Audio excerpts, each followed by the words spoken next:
Assalamualaikum warahmatullahi wabarakatuh. Selamat pagi semuanya. Jika kemarin kita sudah belajar tentang vektor pada bidang datar, hari ini kita akan belajar tentang vektor pada bangun ruang. Kenapa saya menamai bagian 1? Karena pada hari ini kita hanya belajar sebagian dari materi vektor pada bangun ruang. Kemarin setelah saya mengumpulkan pertanyaan dari kalian, saya menemukan beberapa pertanyaan yang masih menanyakan apa itu vektor bangun ruang. Vektor pada ruang atau dimensi 3 adalah vektor yang terletak di dalam ruang dimensi 3. Ruang ini dibentuk 3 sumbu, yaitu sumbu X, sumbu Y, dan sumbu Z. Perhatikan gambar kaidah jari tangan di samping. Kalian bisa mempraktekkan ya, tangan kalian seperti ini. Telunjuk menunjukkan sumbu Y. Jika searah dengan telunjuk disebut Y positif. Jika berlawanan arah, Y negatif. Ibu jari menunjukkan sumbu X, sedangkan jari tengah menunjukkan sumbu Y. Ini akan memudahkan kalian membayangkan bagaimana sumbu-sumbu pada dimensi 3. Kalau tadi menggunakan kaidah jari tangan, sekarang saya menggambarkan vektor pada ruang dimensi 3 menggunakan koordinat. Di sini kita lihat vektor OA yang saya gambar menggunakan garis warna merah merupakan vektor ruang dengan pangkal O dan ujung A. Pangkal O ini X-nya 0, Y-nya 0, dan Z-nya 0. Seperti kita ketahui ya, kalau X, Y, dan Z bertemu itu nilainya masing-masing 0. Dan vektor A ini pada koordinat X-nya X, Y-nya Y, dan Z-nya Z. Vektor OA ini dapat ditulis menjadi vektor OA kurung buka X, Y, Z. Lanjut ke vektor posisi. Vektor posisi titik A adalah vektor OA, yaitu vektor dengan pangkal O dan ujung A. Vektor OA ini dapat ditulis menjadi vektor OA X, Y, Z, berarti ini dalam vektor baris atau vektor kolom X, Y, Z. Dapat dinyatakan sebagai kombinasi linear dari vektor I, J, dan K. Jadi, ini hanya perbedaan penulisan. Bisa dituliskan dalam bentuk vektor baris, vektor kolom, atau kombinasi linear. Jadi, XI tambah YJ tambah ZK itu artinya sama dengan vektor X, Y, Z. Langsung ke contoh ya. Diketahui koordinat P 2, min 3, 1. Nyatakan vektor OP atau P dalam kombinasi linear dan dalam vektor kolom. Ibu akan mengerjakan satu-satu. Pertama, kombinasi linear.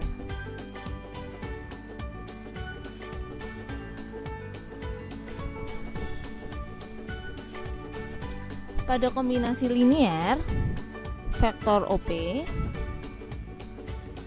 bisa juga ditulis sebagai vektor P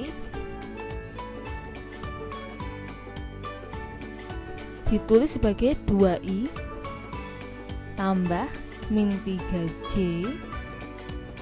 ditambah 1K. Ya, ini 1K. 2I plus ketemu min, ya min 3J plus K. Satunya kenapa tidak ditulis, Bu? 1 boleh tidak ditulis, seperti kita ketahui koefisien 1 boleh tidak ditulis.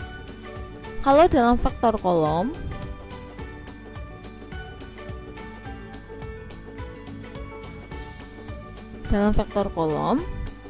vektor OP atau P bisa ditulis sebagai, kalau ini baris, vektor baris karena menulisnya horizontal.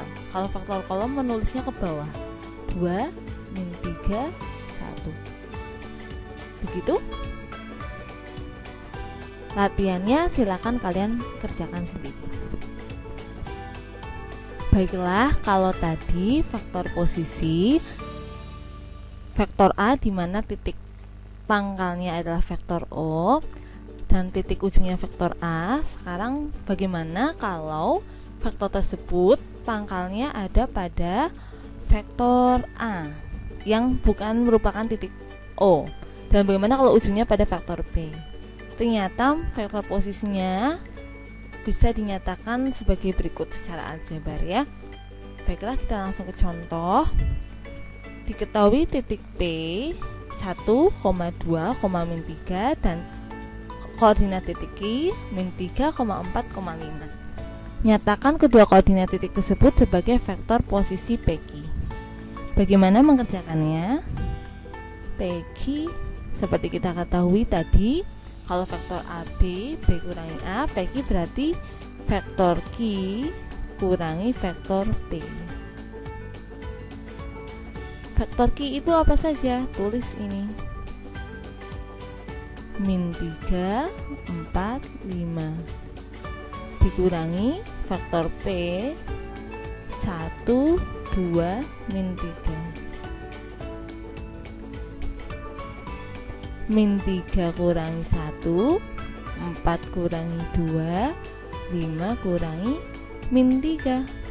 Minnya ada 2, harus kita kurung biar tidak salah mengerjakan ya. Min 3 kurangi 1, hutang 3, hutang lagi 1, hutangnya jadi 4. 4 kurangi 2, 2, 5, min 3, 5 plus 3. Kok jadi plus bu? Negatif ketemu negatif itu positif. Lainnya tulis lagi, yang dikerjakan yang ini. Selesai. Mudah bukan? Latihannya silahkan kalian kerjakan sendiri ya. Terakhir, kata motivasi dari saya hari ini, saya mengambil dari kata motivasi Bapak B.J. Habibie. Kegagalan hanya terjadi bila kita menyerah. Mungkin matematika sulit, tetapi kalian secara langsung gagal jika langsung menyerah. Tetap semangat belajar. Sampai jumpa.